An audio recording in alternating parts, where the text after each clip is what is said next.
Hello दोस्तों, नमस्कार। स्वागत है आपका पाठक स्टडी हब में। दोस्तों, आज हम टेस्ट 8 और विज्ञान से संबंधित सभी क्वेश्चंस करेंगे। वीडियो शुरू करने से पहले यदि आपने हमारा चैनल सब्सक्राइब नहीं किया है तो सबसे पहले सब्सक्राइब कर लीजिए और बेल आइकन को दबा दीजिए, जिससे कि हम कोई भी नया वीडियो अपलोड करें तो सबसे पहले नोटिफिकेशन आपके पास पहुँचे। चलते हमने वीडियो की शुरुआत करते हैं और पहला क्वेश्चन है, एक गेंद को ऊर्ध्वाधर रूप से ऊपर की ओर फेंका जाता है। उसका अपनी गति के दौरान वेग और त्वरण दोनों कम हो जाता है। वेग और त्वरण दोनों बढ़ जाता है।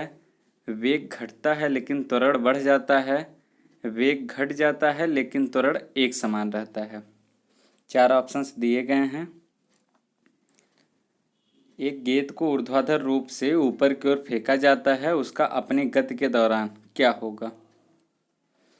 इसका आंसर है ऑप्शन डी, वेग घटता है लेकिन त्वरण एक समान रहता है। जैसे हम कोई भी चीज़ अगर ऊपर मान लीजिए फेंकते हैं तो उसका क्या होगा, जो जी गुरुत्वीय त्वरण होता है वह कांस्टेंट रहता है। जो स्मॉल जी है वह कांस्टेंट रहता है, लेकिन उसका वेग जो है वो घटता जाएगा, घटता जाएगा, घटता जाएगा। धीरे धीरे एक ऐसी पोजीशन पे आएगा जहाँ पे उसका वेग शून्य हो जाएगा, तो वहाँ से वह वस्तु लौटने लगती है वापस।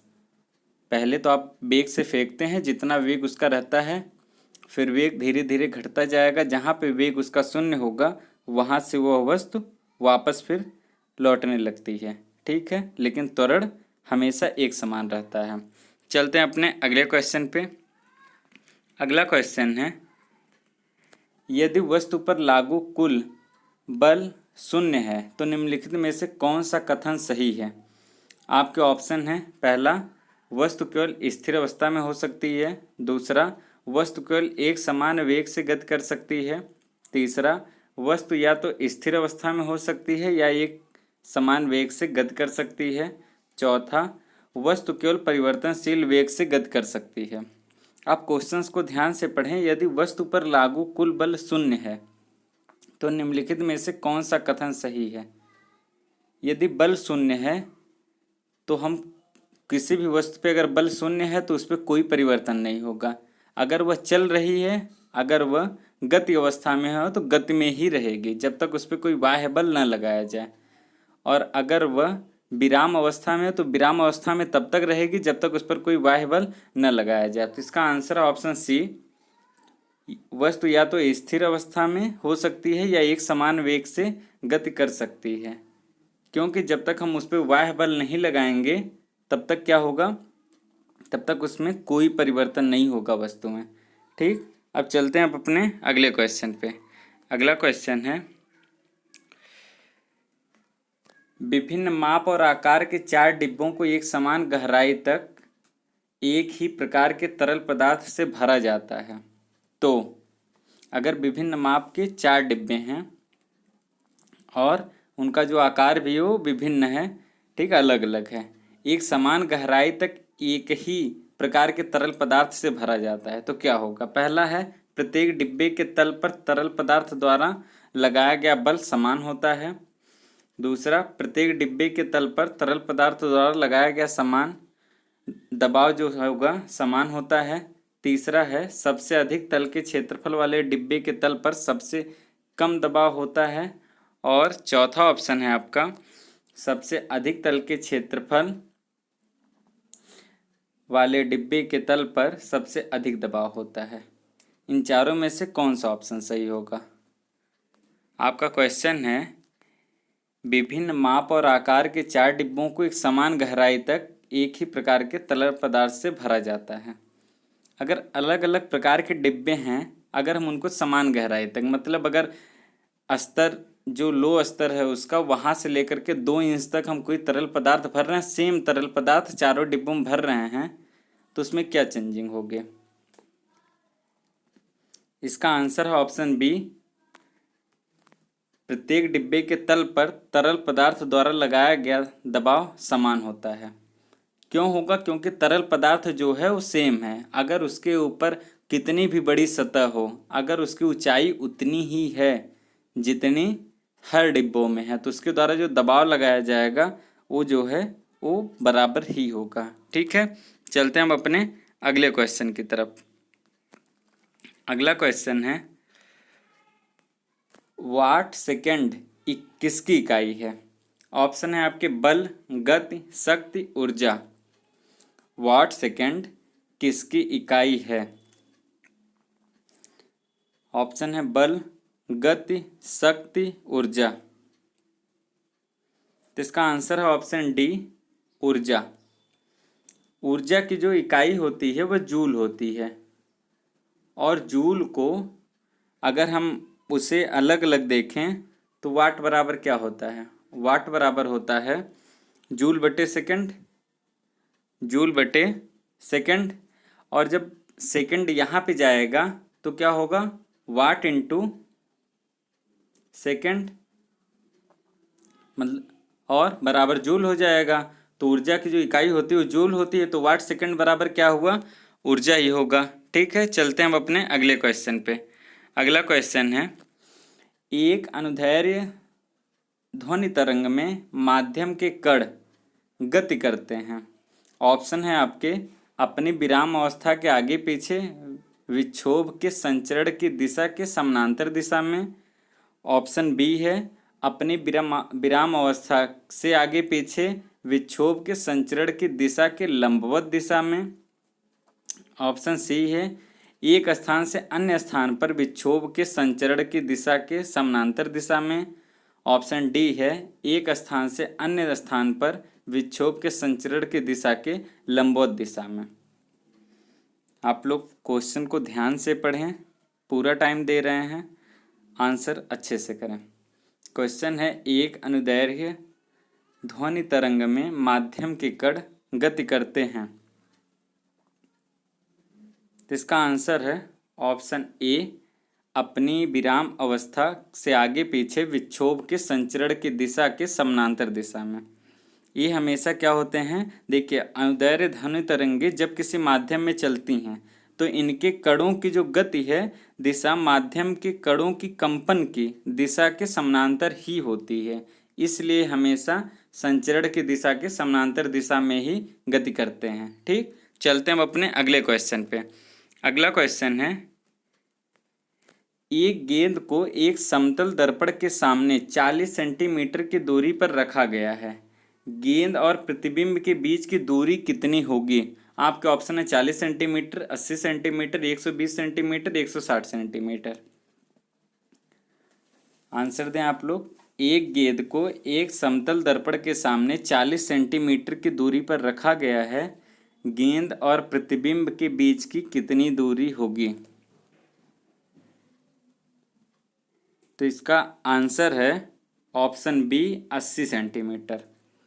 अगर मान लीजिए कि पहले हम बता देते हैं कि समतल दर्पण के सामने रखी कोई भी वस्तु हो, उसका प्रतिबिंब जो है समतल दर्पण के विपरीत दिशा में वस्तु से दर्पण की दूरी के बराबर की दूरी पर बनता है। जैसे मान लीजिए यहाँ पे कोई एक समतल दर्पण है, ठीक, यहाँ पे कोई एक वस्तु रखी गई है जो यहाँ से 40 सेंटीमीटर की दूरी पर है।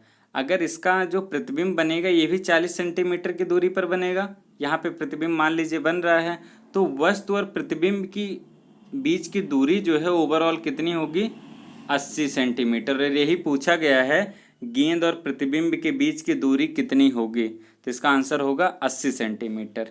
ठीक है, अब अगर ये पूछता कि मान लीजिए कि जो इसका जो प्रतिबिंब बनेगा वो कितनी दूरी पर बनेगा, समतल दर्पण में प्रतिबिंब कितनी दूरी पर बनेगा, तो समान दूरी पर बनता है। अगर जितनी सेंटीमीटर दूरी पर वस्तु रखी रहेगी उतनी ही सेंटीमीटर दूरी पर समान दूरी पर बनता है। ठीक है ना? तो अगर 40 सेंटीमीटर पे बन रहा है, रखा गया है, तो यहाँ भी 40 सेंटीमीटर की दूरी पर ही क्या होगा?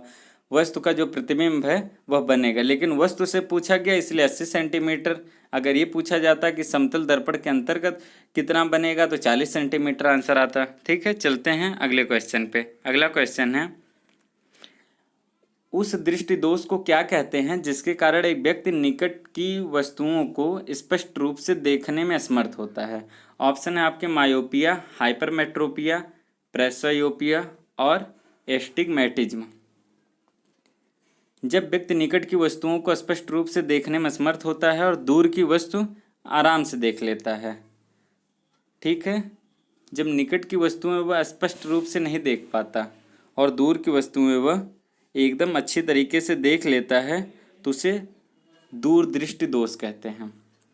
अगर दूर की वस्तुएं वो आराम से देख ले रहा है तो उसे दूरदृष्टि दोष कहते हैं। ये अपोजिट लगता है सुनने में कि दूर की वस्तुएं आराम से देख ले रहा है तो दूरदृष्टि दोष हुआ, निकट की वस्तुएं आराम से देख ले रहा है तो निकट दृष्टि दोष हुआ। ये चीज़ें होती है और इसे इंग्लिश में कहते हैं हाइपरमेट्रोपिया।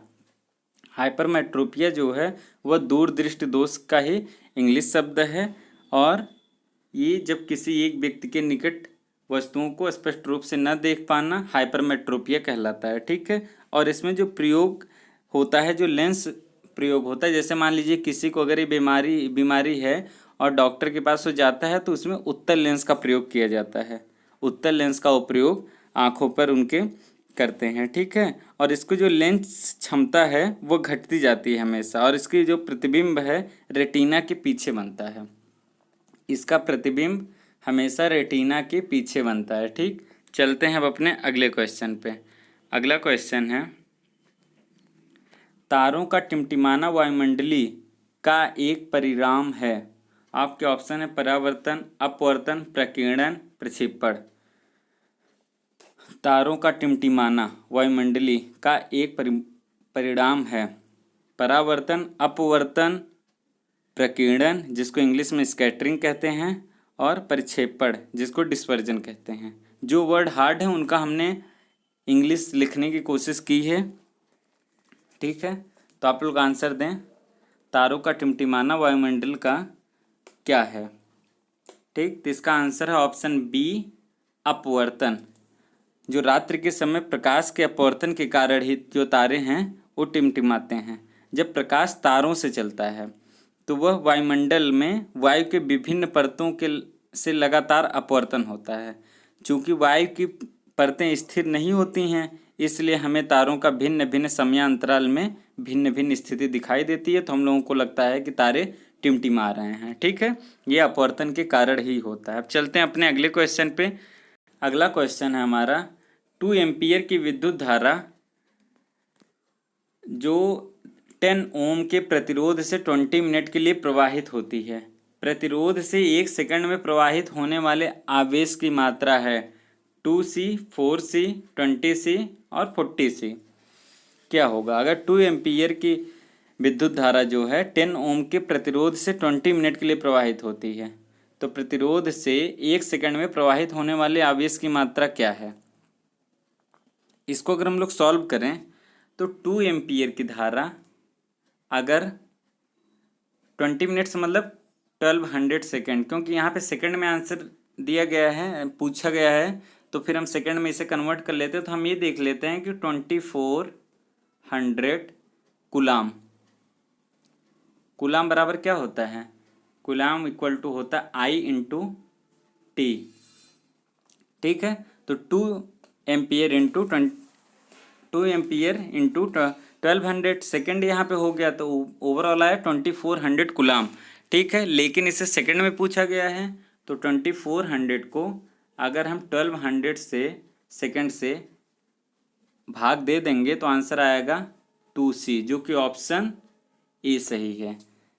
तो प्रतिरोध से 1 सेकंड में प्रवाहित होने का आवेश क्या है, आवेश की मात्रा 2C है। ठीक, अगर समझ में ना आया हो तो दोबारा वीडियो को देख लीजिएगा, बैक करके देख लीजिए, एकदम अच्छे से समझ लीजिए। सभी क्वेश्चंस आए हुए हैं, न्यूमेरिकल के साथ साथ आए हुए हैं।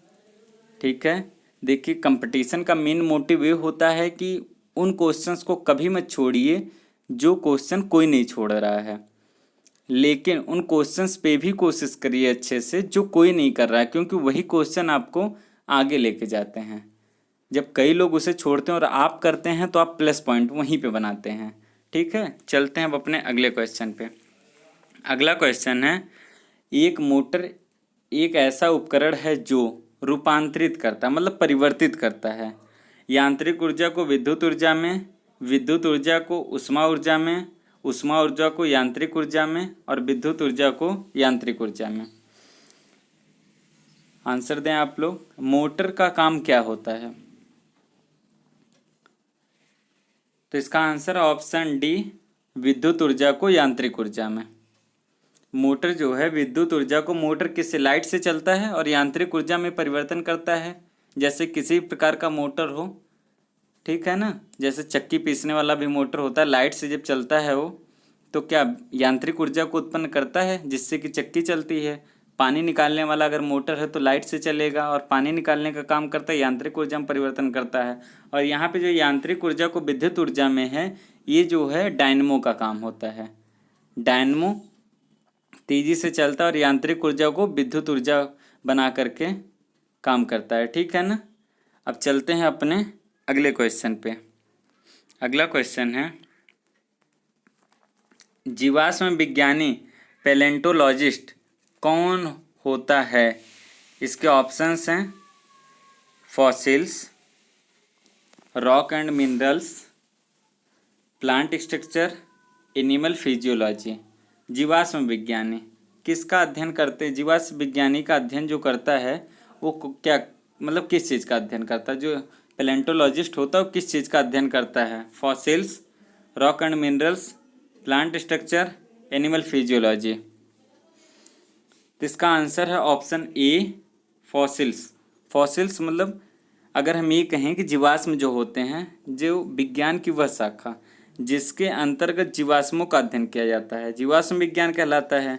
और जीवाश्मों का जो अध्ययन करता है उसे क्या कहते हैं, पैलेंटोलॉजिस्ट। पैलेंटोलॉजिस्ट मतलब जीवाश्म विज्ञानी, ठीक है। चलते हैं हम अपने अगले क्वेश्चन की तरफ। अगला क्वेश्चन है, जैविक ऊर्जा है क्या है, डीएनए, आरएनए, एटीपी, कार्बोहाइड्रेट। जैविक ऊर्जा, इस पे सभी के आंसर्स आने चाहिए। क्वेश्चंस बहुत सिंपल है। DNA, RNA, ATP, carbohydrate. तो इसका आंसर है ऑप्शन सी, एटीपी। एटीपी का फुल फॉर्म होता है एडिनोसिन ट्राईफास्फेट और डीएनए का डीऑक्सी राइबोज न्यूक्लिक एसिड और आरएनए का राइबोज न्यूक्लिक एसिड। एटीपी जो है ये एक जैविक ऊर्जा है। यह ऊर्जा सजीव कोशिकाओं में होने वाले कोशिकीय श्वसन के दौरान मुक्त होती है, ठीक है। इस ऊर्जा का उपयोग सजीव अपनी विभिन्न जैविक क्रियाओं को संपन्न करने के लिए करते हैं। श्वसन की क्रिया प्रत्येक जीवित कोशिका के कोशिका द्रव्य मतलब साइटोप्लाज्म एवं माइक्रोकांड्रिया में ही संपन्न होती है, ठीक है। तो जैविक ऊर्जा का प्रयोग क्या होता है, जैविक ऊर्जा जो है एटीपी होती है, ठीक है। चलते हैं अगले क्वेश्चन पे। अगला क्वेश्चन है, प्रजातियों के बारे में कौन सा कथन सही है। इसके सदस्य बिना विविधता के बिल्कुल समान गुण वाले होते हैं। यहाँ से पॉइंट ले लीजिएगा। इसके सदस्य अंतर प्रजनन करने में सक्षम हैं और प्रजनन संतान उत्पन्न करते हैं। एक एकल जनसंख्या का निर्माण करते हैं और एक भौगोलिक क्षेत्र में रहते हैं। इसके सदस्य अलग अलग वंश से संबंधित होते हैं। प्रजातियों के बारे में कौन सा कथन सही है। 4 ऑप्शन दिए गए हैं आपके सामने। इसका आंसर है ऑप्शन बी, अंतर प्रजनन करने में इसके जो सदस्य हैं वह सक्षम होते हैं और प्रजननक्षम संतान भी ये उत्पन्न करते हैं, ठीक है। चलते हैं हम अपने अगले क्वेश्चन पे। अगला क्वेश्चन है, निम्नलिखित में से कौन सा मानव अंग एंजाइमों के साथ ही हार्मोन भी स्रावित करता है। कौन सा मानव अंग। ऑप्शन है यकृत, अग्नाशय, गुर्दा, हृदय।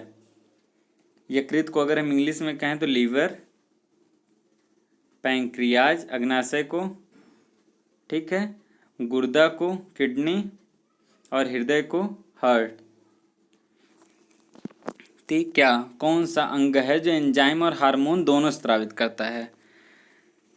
ऑप्शन है आपकी यकृत, अग्नाशय, गुर्दा, हृदय। तो इसका आंसर ऑप्शन बी, जो अग्नाशय है वह यह एक मिश्रित ग्रंथि है और इसके द्वारा जो है यह हार्मोन और एंजाइम दोनों स्रावित करती है, ठीक है। यकृत शरीर की सबसे बड़ी ग्रंथि है। यकृत जो है, यकृत मतलब लीवर जो है वो शरीर की सबसे बड़ी ग्रंथि है। अग्नाशय दूसरी सबसे बड़ी ग्रंथि है। लीवर पहली है और अग्नाशय दूसरी है, ठीक है। अब अगर हम गुर्दे की मतलब किडनी की बात करें, जो किडनी होती है शरीर में दो होती हैं, जोड़े के मतलब रूप में होती है, जिसका जो मुख्य कार्य होता है यह मूत्र उत्पादन या फिर कह सकते हैं कि रक्त शोधन होता है।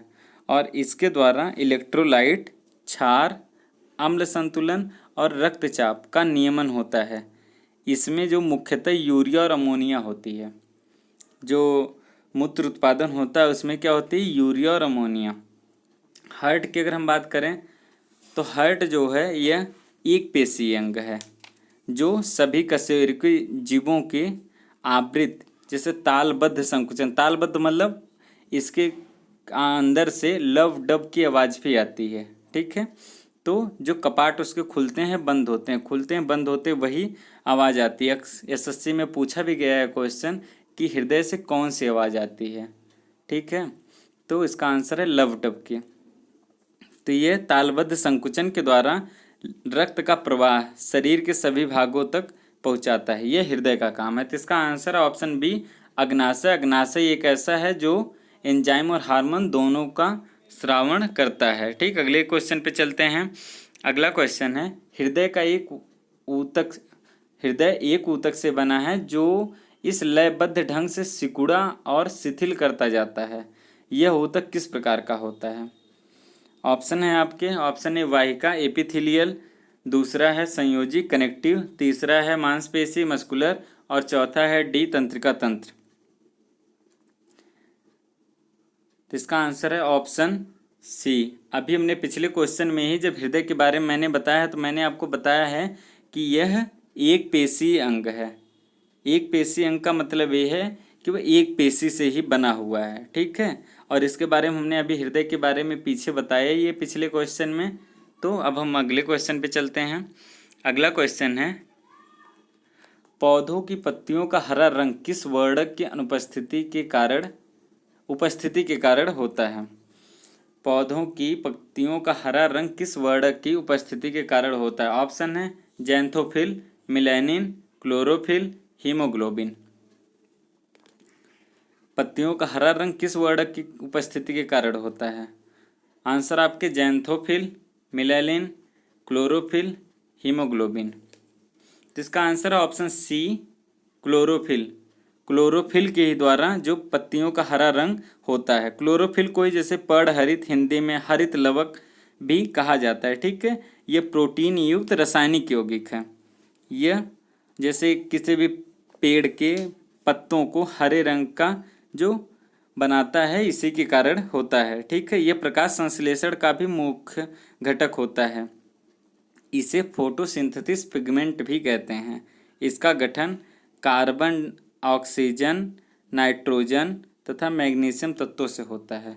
मिलेनिन जो ऑप्शन में दिया गया है ये गिरगिट जैसे रंग बदलते हैं, गिरगिट जिस भी कलर में चाहे उस कलर में हो जाते हैं, वो मिलेनिन के कारण ही होता है। जैसे कभी कभार आप देखते होंगे कि आपके शरीर का रंग कहीं कहीं जैसे काले लोग मिलते हैं, कहीं कहीं गोरे लोग मिलते हैं, तो जो काले लोग होते हैं मिलेनिन के कारण ही होते हैं।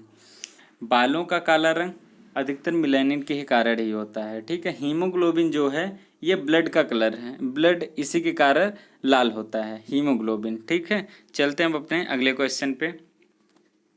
अगला क्वेश्चन है, निम्नलिखित में से कौन सी एक विषाणु जनित बीमारी नहीं है? मतलब वायरस से जो होने वाली बीमारी है वह नहीं है। ठीक है, आपके आंसर है एड्स, डेंगू, क्षय रोग मतलब टीबी, ठीक है, और चिकनगुनिया। इनमें से कौन सा ऐसा है जो वायरस से नहीं होता है? तो इसका आंसर है ऑप्शन सी, टीबी या फिर क्षय रोग कहें। जो यह माइकोबैक्टीरियल ट्यूबरक्लोसिस से, ये जो इसका बैक्टीरिया है जिससे ये होता है उसका नाम है माइकोबैक्टीरियम ट्यूबरकुलोसिस। इससे यह होता है, ये बैक्टीरिया से होता है। और तीनों जो हैं ये हैं वायरस से होते हैं। जैसे एड्स जो है HIV वायरस से होता है, human immuno deficiency syndrome virus.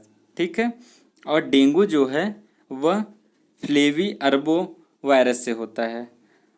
ठीक है, और चिकनगुनिया जो है चिकनगुनिया वायरस से ही होता है। ठीक, चिकनगुनिया मच्छरों के काटने से होता है। ठीक, चलते हैं अब अपने अगले क्वेश्चन पे। अगला क्वेश्चन है, पुष्पित पौधों का कौन सा हिस्सा इसके प्रजनन के लिए जिम्मेदार है? ऑप्शन है तना, जड़, पत्ते, फूल। कौन सा हिस्सा जो है वह इसके प्रजनन के लिए जिम्मेदार है? तो इसका आंसर है ऑप्शन डी, फूल। फूल जो है मतलब कहें कि पुष्प पौधों के जनन अंग होते हैं। संपूर्ण फूल के या फिर पुष्प के 4 भाग होते हैं, जिन्हें क्रमशः बाह्य दल, इंग्लिश में कैलेक्स कहते हैं, दूसरा दलपुंज, जिन्हें इंग्लिश में कोरोला कहते हैं, तीसरा पुमंग, जिन्हें एंड्रोसियम कहते हैं, और चौथा जायांग, जिन्हें गायोसियम कहते हैं, गायनोसियम कहते हैं। ठीक है ना। पौधों में जो पुमंग होता है जैसे एंड्रोसियम, उसे नर जननांग, और जायांग को मादा जननांग मतलब गायनोसियम कहते हैं। ठीक है ना। मादा जननांग जायांग होता है और नर जननांग पुमंग होता है। ठीक है, तो इसका आंसर है ऑप्शन डी, फूल। चलते हैं अगले क्वेश्चन पे। अगला क्वेश्चन है, एक खाद्य श्रृंखला में कौन से जीव अपघटक होते हैं?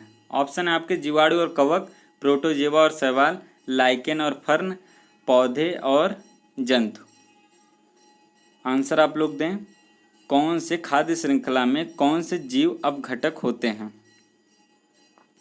तो इसका आंसर है ऑप्शन ए, जीवाणु एवं कवक। ये जो होते हैं ये खाद्य श्रृंखला में मुख्यतः अपघटक के रूप में जाने जाते हैं। यह मृत उत्पादक एवं उपभोक्ताओं का अपघटन कर उन्हें भौतिक रूप में परिवर्तन कर देते हैं। जैसे कवक जो होते हैं, कभी कभार खाने की वस्तुएं हम लोग रखे रहते हैं, जैसे ब्रेड रखे हैं या फिर कोई ऐसी चीज़ रखे हैं जो खाने की चीज़ है, तो कवक द्वारा ही ख़त्म हो जाते हैं। कवक उस पर लग जाते हैं और धीरे धीरे क्या होता है, वो ख़त्म हो जाते हैं। और जीवाणु जैसे मृत प्राय जीव होते हैं, कहीं मर गए, उन्हें फेंक दिया गया, तो धीरे धीरे जो उनकी बॉडी सड़ने गलने लगती है, जीवाणु के कारण ही होता है। ठीक है, इसमें बैक्टीरिया जो चले जाते हैं और धीरे धीरे उन्हें ख़त्म कर देते हैं। तो कह सकते हैं कि यह प्रकृति का संतुलन के लिए भी हैं। अगर ये सब चीज़ें नहीं होती तो हर जगह क्या महामारी फैलती। ठीक है, प्रकृति के संतुलन के लिए ही होते हैं और भौतिक रूपों में उनको परिवर्तित कर देते हैं किसी भी चीज़ को। ठीक, चलते हैं अब अपने अगले क्वेश्चन पे। अगला क्वेश्चन है, निम्नलिखित में से कौन जलवायु परिवर्तन के लिए जिम्मेदार है? ऑप्शन है आपके ओजोन क्षेत्र, दूसरा है ग्लोबल वार्मिंग, तीसरा अम्ल वर्षा, चौथा चक्रवात। जलवायु परिवर्तन के लिए इसमें से कौन जिम्मेदार है? इसका आंसर है option B, global warming. Global warming जो है जलवायु परिवर्तन के लिए जिम्मेदार है। और अधिकतर ये भी क्वेश्चन पूछ लिया जाता है ग्लोबल वार्मिंग के में कौन कौन सी गैसें आती हैं। बहुत क्वेश्चन इससे पूछा जाता है और मुख्य रूप से जलवाष्प को आंसर बनाया जाता है। ठीक है, कौन कौन सी गैसें होती हैं जो ग्लोबल वार्मिंग में सबसे ज़्यादा खतरनाक होती हैं? तो पहले जलवाष्प, दूसरा कार्बन डाइऑक्साइड, तीसरा मीथेन, चौथा नाइट्रस ऑक्साइड और पांचवा क्लोरोफ्लोरोकार्बन। ये 5 गैसें जो हैं ये बहुत ही खतरनाक होती हैं। टॉप 5 हमने आपको बता दिया, जलवाष्प, carbon dioxide, methane, nitrous oxide और क्लोरोफ्लोरोकार्बन, जिसे CFC भी कहते हैं। ठीक, चलते हैं हम अपने अगले क्वेश्चन पे।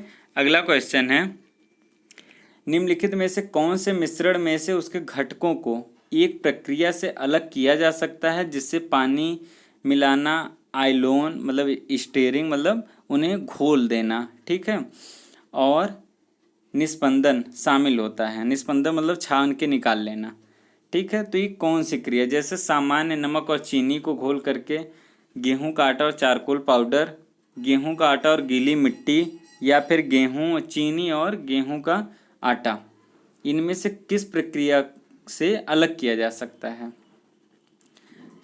ठीक है, तो इसका आंसर है ऑप्शन डी, चीनी और गेहूं का आटा। जैसे चीनी तथा गेहूं के आटा जो है वो अच्छी तरीके से घोल लेने पर, ठीक है, फिर फिल्टर पेपर से छान लें।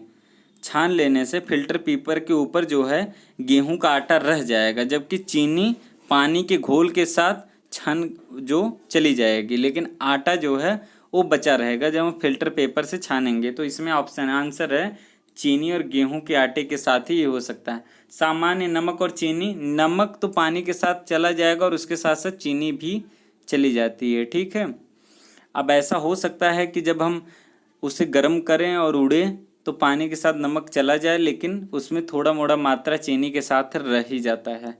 ठीक, चलते हैं अब अपने अगले क्वेश्चन पे। अगला क्वेश्चन है Ca और OH मतलब कैल्शियम और हाइड्रोक्साइड की संयोजकताएं क्रमशः 2 और 1 दी गई हैं। कैल्शियम हाइड्रोक्साइड का आणविक सूत्र क्या है? COOH3, COOH2, CaOH, CaO।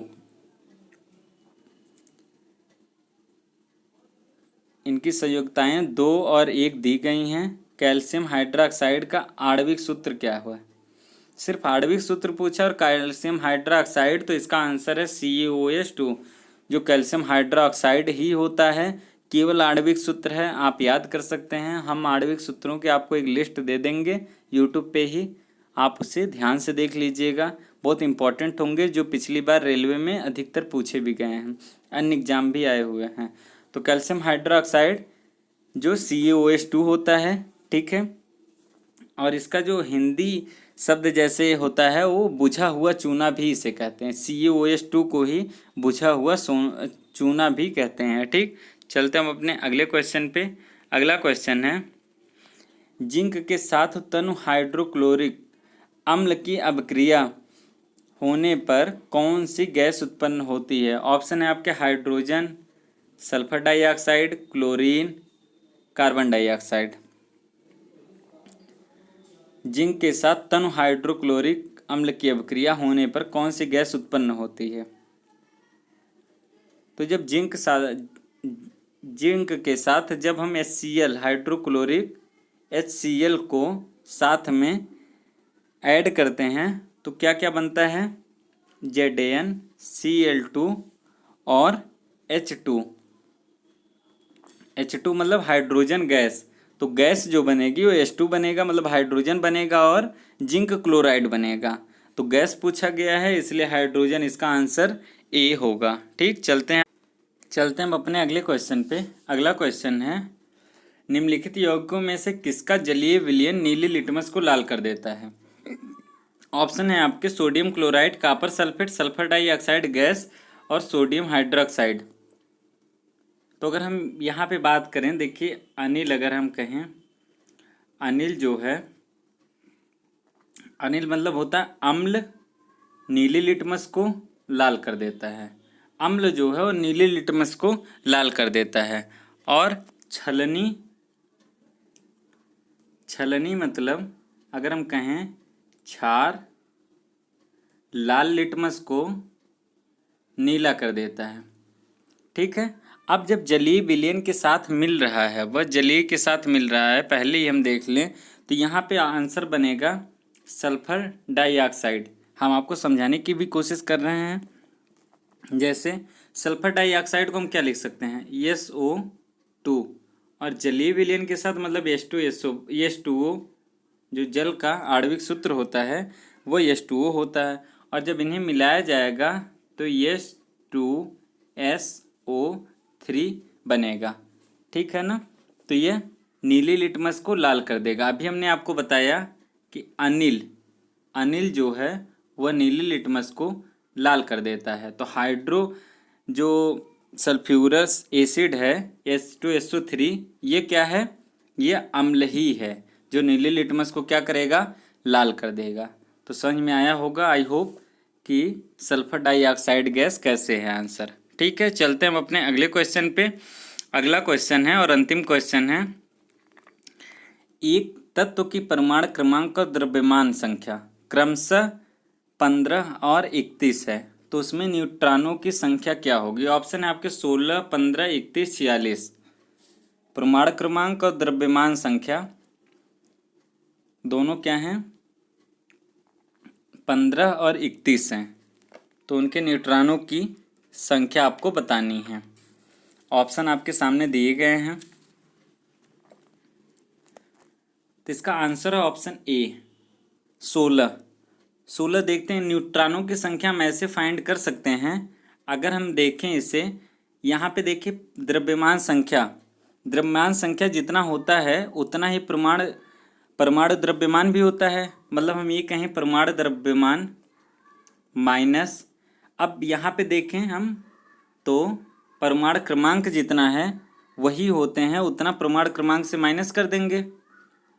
तो 31 माइनस 15 इक्वल टू न्यूट्रॉनों की संख्या हमें पता चल जाएगी, तो आंसर आएगा 16, जो कि न्यूट्रॉनों की संख्या होगी। हम आशा करते हैं कि आपको सभी क्वेश्चंस अच्छे लगे होंगे। आपको क्वेश्चंस अच्छे लगे हैं तो आप वीडियो को लाइक करें, चैनल को सब्सक्राइब करें और अपने दोस्तों को शेयर करें अधिक से अधिक। इसकी PDF फाइल डिस्क्रिप्शन बॉक्स में दी गई है और वहीं पे टेलीग्राम का लिंक दिया गया है। टेलीग्राम से लिंक से आप वहां से आप हमसे सीधे जुड़ सकते हैं और यहाँ पे सारी फाइलें आप एक साथ पा सकते हैं। सभी PDF फाइल आप एक साथ प्राप्त कर सकते हैं। सभी वीडियो के लिंक एक जगह पा सकते हैं। Thank you.